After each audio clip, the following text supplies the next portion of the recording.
छठ घाट पे बकरी लेके कहाँ आ गइलो? अरे पागल उगल नानू बाड़ो, यहाँ छठी मैया के पूजा होता, लेके जा बकरी। घेर भाग।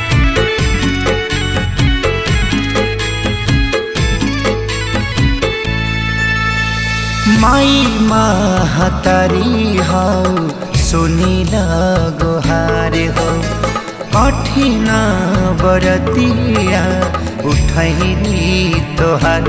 जग तोहे जानेला ममता के बहानेला, करी कर जोरे छठी मैया घाटे सिरवा नवाई, घाटे सिरवा नवाई।